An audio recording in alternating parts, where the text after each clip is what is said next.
Good day, everyone. Welcome back if you've been following this build series, and if you're a new viewer, this is episode number 4, where I'm kind of, documenting the build of this, Promaster city behind me. On this episode, I'm going to do show you guys a number of things. Going to be installing the shiplap on top of the roof. I get all the electrical components installed. I power it up, which is very exciting. I also get the cupboard installed and kind of go through kind of how I built that. On episode 3, I kind of left a cliffhanger out there of, one component I built, it didn't fit. So I kind of, on this episode, I kind of go through which one that was and how I kind of pivoted to make it work. So yeah, hope you like it. So I'm starting to work on the ceiling is next. Start putting the tug and groove shiplap up. This is what I'm going to do to create kind of an anchor point at the very end. The back end of the van here. So I've kind of cut some of my insulation out, and then I plan to just glue a board up there. Unfortunately, I can't really do any screwing because that's just a thin piece of metal going to the outside. So yeah, I think, so this is what I've kind of rigged up. Geez, I forget what I cut that at, about 1.5 inches wide. And then I used a LePage PL glue. It's kind of a silicone based product. Construction adhesive. I'll push that or place that up there, and that'll be my anchor point to start screwing or nailing all the shiplap to.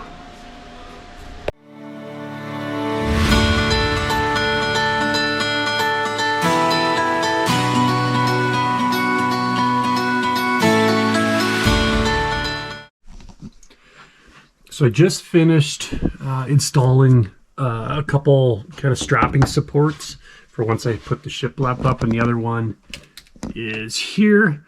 I would have showed a previous video where I installed these, but you can see now I have a second piece of 1/2 inch board there. I'll kind of show you why that happened.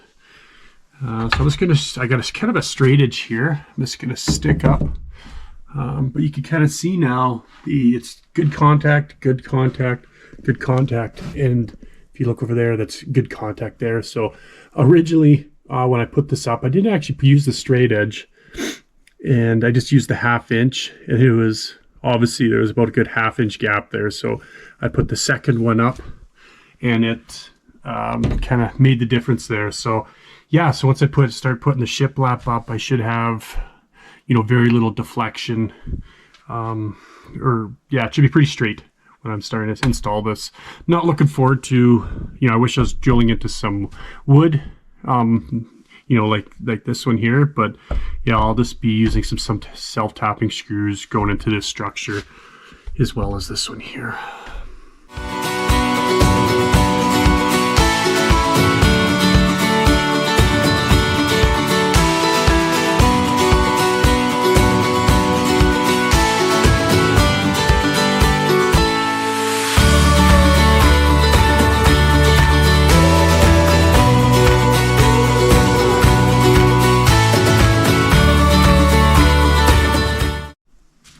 So I just finished kind of half-ass wiring the lights here.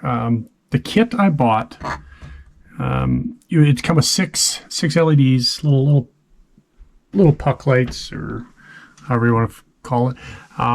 They come with lots of wire attached to them, as you can see.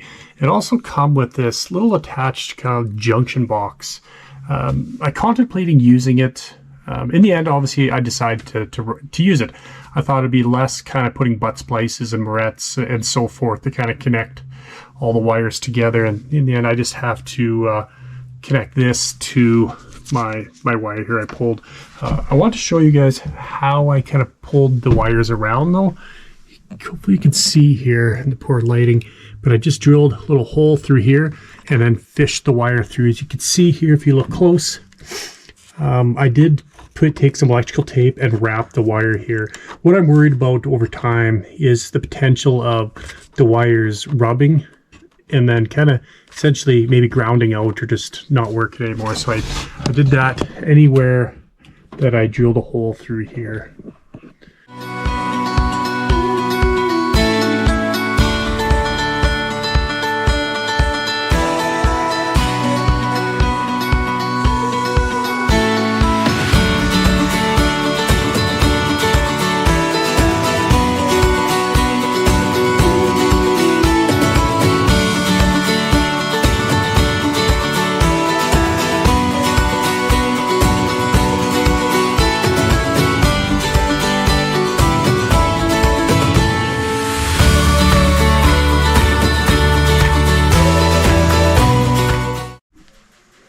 So I thought I'd show you the mostly done finished product of this cabinet here.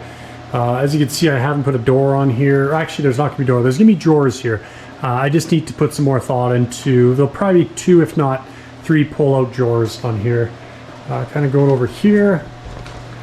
I have the door built. I need to get some hinges for it. Due to the 1/2-inch material, those other hinges with the soft close, they require at least a 1/2-inch drill hole in there. So yeah, I have to kind of construct something there yet. Here is pull out. I'll have to put some handles on, but it's actually fair size. All the sliders have, you know, soft close or no slam. Just coming over to this side here. Here is where the cooler is going to be in.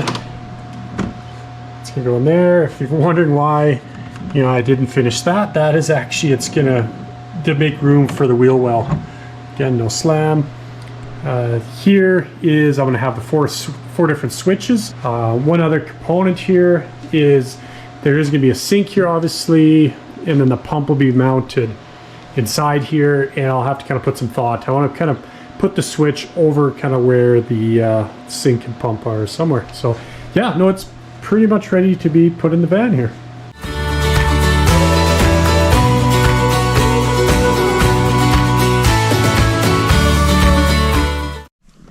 So as I've been starting to wire this, I got a curveball thrown at me.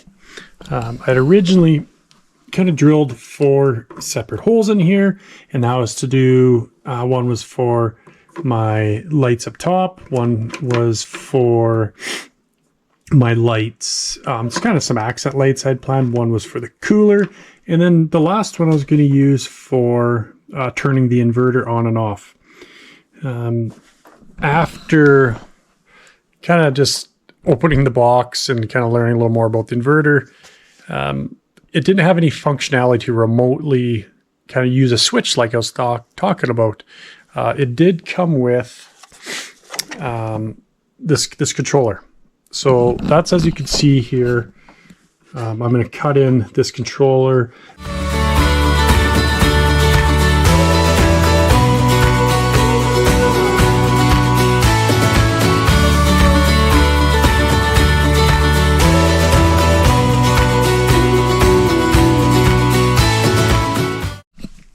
So I thought I'd give you guys a quick update on the electrical and just kind of show you in detail how I've done a few things. So here's kind of where all my switches are. You can see I got power in here. I got 6 lights up here, so I got those on.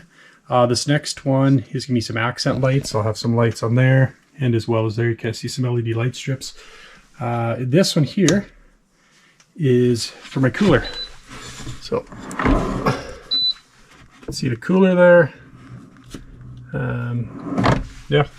The last one here, turn the backlight on. This is for my inverter. I originally purchased a battery monitor, but the inverter has display there, so I'm not putting that in. Currently, oh, it looks like the inverter's already on. To turn it off, you just kind of push and hold it.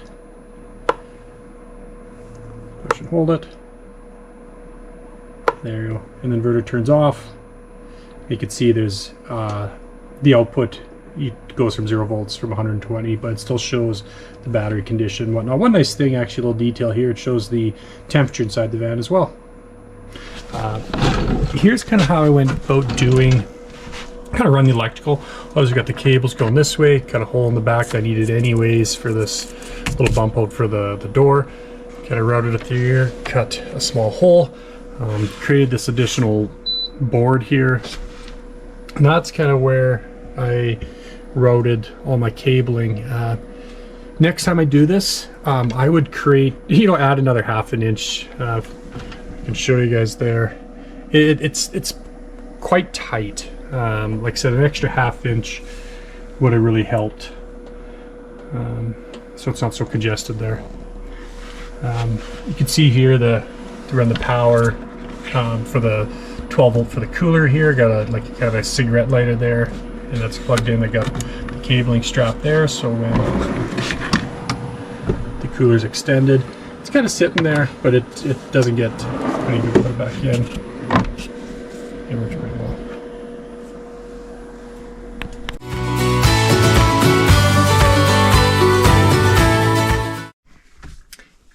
So if you're watching this series, on the previous episode, I kind of left a cliffhanger out there of one of the parts I built did not fit. This is it. I'll kind of explain what's going on here. So I placed this in here originally, and you know, obviously everything's very tight.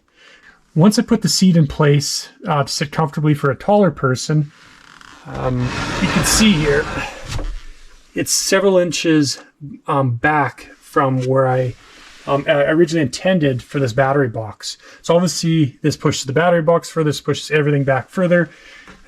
So kind of what I'm thinking right now is, you can see I cut my box in half. I'm going to ditch my little storage compartment here, because you know, if I'm moving the storage box or this battery box back further, it really narrows down. Kind of trying to get in and out of here. So now this is garbage.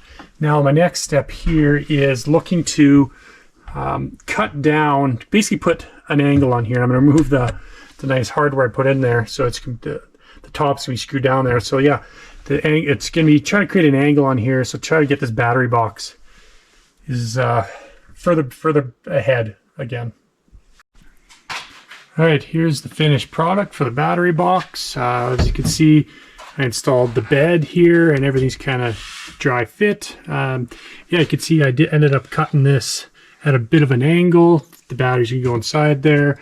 No more nice, you know, hinging kind of top. It's gonna be screwed down, which is no big deal.